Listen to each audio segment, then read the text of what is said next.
Hello，各位好，我是 Revision Lab 修整所的阿修，欢迎来到我的频道。如果你是第一次看我们影片，记得先点击下方订阅按钮，再打开旁边小铃铛，这样每次有新影片你都会第一时间收到通知。也帮我按个赞，让 YouTube 知道你喜欢这种类型的内容，谢谢大家。我们现在正式开始。好，我们今天来聊一个我相信，特别是正在20到30岁这个阶段的朋友们，心里一定都偷偷想过的问题。你有没有听过那句超级流行的话，就是哎呀，安啦，30岁才是新的20岁啦，好像我们的人生多了一整个10年的缓冲期，可以慢慢来，慢慢探索，反正船到桥头自然直嘛。30岁再开始认真找工作、想感情，也完全来得及，对吧？但如果我今天告诉你这句话，可能是你这辈子听过最危险也最有误导性的一句谎言呢？今天我们就要根据美国一位非常知名的临床心理学家 Mac J 博士，他花了数十年辅导上千位20几岁年轻人的经验跟研究，来彻底拆解这个听起来很美的谎言。我们会用很具体的数据跟案例告诉你，为什么20岁这10年是你人生最关键、风险最高，但同时也是报酬率最高的决定性10年。我知道这集的内容可能会让你听了有点焦虑，但请相信我，耐心看完，你绝对会感谢现在的刺激，因为你还有时间改变。好，那我们就先从这个迷思的源头开始谈起。这个30是新20的说法到底是怎么来的？为什么我们，包括我自己以前，都这么深信不疑？其实这句话是一个被精心包装过的文化脚本，它听起来真的很棒，对不对？因为它给了我们一个拖延的完美借口。你滑开 Instagram 看到很多网红 KOL 都在宣扬活在当下，慢慢来比较快，好像30岁以前的人生都只是一场大型的不用负责任的 gap year。媒体、电影，甚至你身边的朋友，可能都在告诉你，晚点结婚没关系，晚点生小孩是趋势，晚点找到稳定工作才是酷。这一切听起来都超级合理，它让我们感觉压力瞬间小了很多。但问题也就出在这里。Mac J 博士把这种心态叫做良性忽略。你看这个词听起来好像没什么杀伤力，对吧？良性的嘛。但它的后果是让我们把20到30岁这段黄金时间当成了一段发转停机坪。什么意思？就像飞机起飞前会在停机坪上加油、检测、等待指令，我们也觉得20几岁这段时间只是在为真正的人生做准备，反正30岁以后飞机才会正式起飞嘛。但你想想看，一个很简单的逻辑，有哪一架飞机是在停机坪上干等就能自动学会飞行技巧、自动设定好航线的吗？不可能嘛。这种停机坪心态会很直接地反映在我们的行为上。比方说在感情上，很多人会觉得，我现在只是随便谈谈恋爱啦，反正又不会跟这个人结婚，就当做 Q time 嘛。那在工作上呢，我先随便找个打工，赚点零用钱就好，因为我还在探索自己到底喜欢什么。于是，我们就把那些人生中最重要、最困难的决定，像是我要跟谁共度一生，我要投入什么样的事业，全部打包起来，推迟到30岁之后才要去烦恼。这听起来是不是超级熟悉？好，如果你也有过类似的想法，那接下来我要讲的数据，你真的要专心听，因为它可能会让你吓一跳，甚至有点冒冷汗。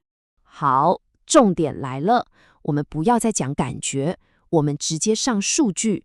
20岁这段时间的风险跟报酬到底有多惊人？你知道吗？横跨心理学、社会学、神经科学和生育医学的各种研究，都共同指向一个非常惊人的数字，那就是你人生中那些真正具有决定性的时刻，有高达80%都是发生在35岁以前。我再说一次，80%，这代表什么？这代表你人生中10个最重要的决定、最关键的经验和那种让你恍然大悟的啊哈时刻，有8个都会在你35岁生日的蜡烛吹熄之前就已经发生了。这真的超乎我们想象，对吧？我们把这个时间轴摊开来看，你会更有感觉。首先，在20几岁的时候，你的大脑正在经历第2次，也是你人生最后一次的成长爆发期。它正在为整个成年期重新布线，决定你未来的思考模式跟情绪反应。这意味着，任何你想改变自己的地方，现在就是可塑性最强的黄金时期。接着，从生理上来看，女性的生育能力在28岁左右达到高峰，35岁之后挑战会越来越大。然后，感情上，数据显示，超过一半的人在30岁的时候，其实早就已经遇到或是正在跟他们未来的伴侣交往了。最后就是我们刚刚提到的，35岁80%的决定性时刻都已经尘埃落定，时间真的比我们想象的还要更紧迫。我们再深入看一下改变自己这件事。这张图表显示了我们一生中人格特质改变的幅度。你看，20到30岁这根柱子是最高的，这代表这10年是你人格可塑性最强的时候。过了30岁，改变当然还是有可能，但会越来越困难，就像是要把已经凝固的水泥重新塑形一样。所以，如果你不满意现在的自己，你想要变得更外向、更有责任感，或者更情绪稳定，20几岁就是你成本最低、效益最高的黄金机会之窗。所以，真的不要再说等我准备好，就是现在开始为你想成为的那个自己踏出第一步。这种把一切都推迟的心态，在感情上真的尤其危险。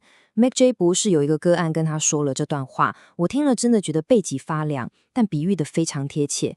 他说，我20几岁的感情生活就像在玩大风吹，大家都在场上跑来跑去，换来换去，玩得很开心。但差不多30岁的时候，音乐突然停了，所有人都开始疯狂抢椅子坐下。我不想成为唯一一个还站着的人，所以有时候我觉得我嫁给我老公，只是因为他刚好是音乐停止时离我最近的那张椅子。这真的太恐怖了，对吧？这就是发展停机坪心态在感情上的代价。你以为你只是在消磨时间，但时间其实也在默默地消磨掉你最重要的选择权。好，看到这里，你可能会觉得有点焦虑，甚至有点后悔，但先别担心。光是你今天意识到这个问题，你就已经赢过超级多人了。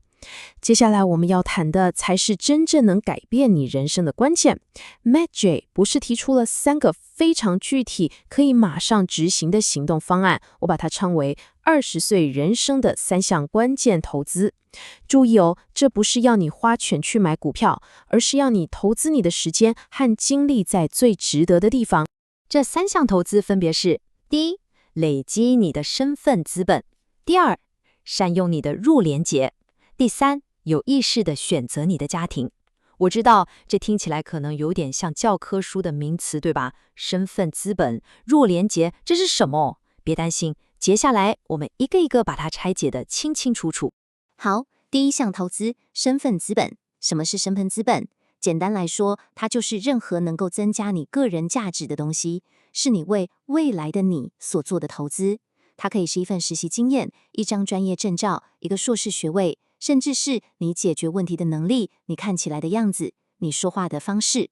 这些都是你拿得出手，可以向世界展示我是谁，我能做什么的资产。而且最重要的是，身份资本就跟存钱一样，是会产生复利效应的。你越早开始累积，它随着时间滚动的速度就越快，未来能带给你的回报就越大。那具体来说，在台湾，我们可以怎么累积身份资本呢？其实例子很多，比方说，你去竹科的台积电、联发科实习，这就是一份含金量超高的身份资本。它不只让你的履历发光，更让你接触到顶尖的人才。或者努力一点，去拿到台清交成的硕士学位，你得到的绝对不只是一张文凭，而是那个校友网络跟思考模式。你也可以勇敢一点，去加入一个你一直想试试探的新创公司，即使它最后可能失败了，但过程中的学习跟解决问题的能力，绝对是宝贵的资本。或者接受那份薪水可能没那么高，但很有挑战性，可以让你学到跨领域技能的工作，这些都是在为10年后的你铺路。重点不在于你选择了哪一条路，而在于你是否有意识地的在做选择，而不是被动地的随波逐流。接下来这点超级重要，很多人会用探索自我这个漂亮的词来当做拖延的借口，但这两者有天壤之别。我们看一下这张图，关键的差别就在于你现在做的事情到底能不能累积身份资本。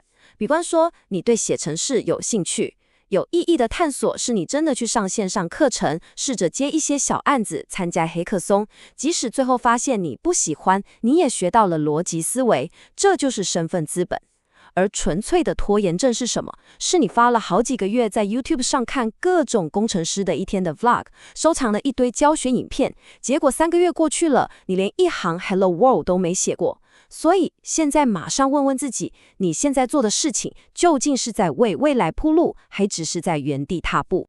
好，我们来看第2项关键投资，善用你的弱连结。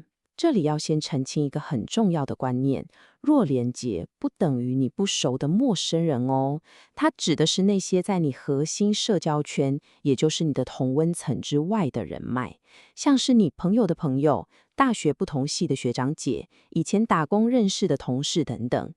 很多人都有一个迷思，觉得人生中的贵人、重要的机会一定都来自于自己最好的朋友。但社会学家 Mark Granovetter 的研究早就发现，这完全是错的。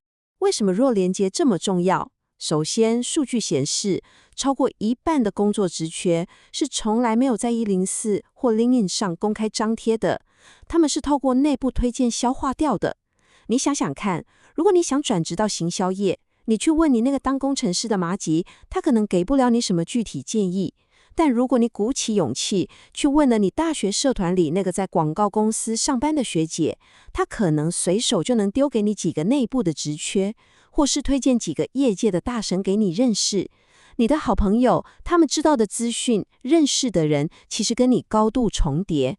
真正能带给你新资讯、新机会、新世界的，往往是你前室友的表姐，或是你邻居的老板。这不是走后门，这是资讯传播的科学。最后，我们来到第3项投资，也是最多人忽略，但可能影响最深远的一项。有意识地选择你的家庭。这里的家庭不是指你出生的原生家庭，而是指你未来要自己创造的家庭，也就是你的长期伴侣。MacJ 博士认为，我们应该要像经营自己的事业一样，有意识地、有目的地去选择要跟谁共度一生，而不是像玩大风吹一样，时间到了就随便找个人坐下。因为这个决定可能比你选择哪份工作、在哪个城市定居都还要来得更重要。很多人都把顺序搞错了，他们以为是先结婚，再来经营婚姻，但其实经营婚姻最好的时机是在你还没有婚姻之前。这到底是什么意思？这意味着在你20几岁的时候，你就要像对待你的工作一样，对你的爱情有企图心。什么叫做有企图心？就像你找工作会先做产业研究，会修改履历，会准备面试一样，在感情上你也应该先花时间弄清楚自己的价值观，你对未来的想象，然后有策略地去认识跟你有相同目标的人，而不是整天待在家里滑交友软体，幻想真命天子会自己按你家门铃。这才是对自己的人生负责。讲了这么多理论跟数据，我们来看一个真实的案例。这个故事完美的结合了我们前面提到的那3项投资。主角叫做 Emma。Emma 25岁的时候，就跟很多20几岁的年轻人一样，觉得自己正处于身份认同危机。她觉得自己好像对艺术或娱乐产业有兴趣，但又不是很确定，所以他过去几年就一直在餐厅端盘子，过一天算一天。为了省房租，他还跟一个没什么上进心、脾气也不太好的男友住在一起。他每一天都在想，我的人生是不是就这样了？但又缺乏改变的勇气和方向。这是不是听起来很像我们身边某些朋友，甚至是自己的缩影？在结束了 MacJ 博士的咨商之后， Emma 开始采取行动。第一步，他运用了弱连接。他翻开通讯录，鼓起勇气联系上一位前室友的表姐，这位表姐刚好在艺术圈工作。第二步，透过这个弱连接，他成功累积了身份资本，得到了一份在外州美术馆的工作。第三步，这个全新的工作机会给了他离开现状的勇气和理由。他做出了选择，跟那个没有未来的男友分手了。最后一步，5年后，她成为了那间博物馆的活动策展人，事业有成，并且嫁给了一个她用心选择、价值观契合的对象。你看，Emma 的改变不是一触可及的，她先是运用了弱连结，这个连结帮她创造了累积身份资本的机会，而新的身份资本又给了她选择家庭的底气。这3项投资环环相扣，完全改变了她的人生轨迹。这就是今天最想传达的核心讯息：你的人生不是由你过去不知道或是没做到的事情来定义的，过去的就过去了。你的人生是由你现在正在做的事情决定的，所以不要再用30岁是新的20岁来当借口，来麻痹自己了。去掌握你的成年生活吧，你正在决定你的人生，就是现在。总结一下今天的重点，面对人生最关键的20岁，我们必须做出3项关键投资。第一，别再用探索当借口原地踏步了，马上去做一些能让10年后的你感谢自己的事，这就是你的身份资本。第二，勇敢地踏出你的同温层，去跟你朋友的朋友喝杯咖啡吧，因为新的机会、新的世界都藏在这些弱连结里。第三，把你的感情当成人生最重要的事业来经营，有意识地去选择你的家庭，而不是被动地等待缘分，或是随便找张椅子坐下。今天的内容就到这边，如果你觉得自己有帮助，记得马上点赞加订阅加开启小铃铛，我们正在冲订阅，需要你的支持。我是阿修，我们下次见，拜拜。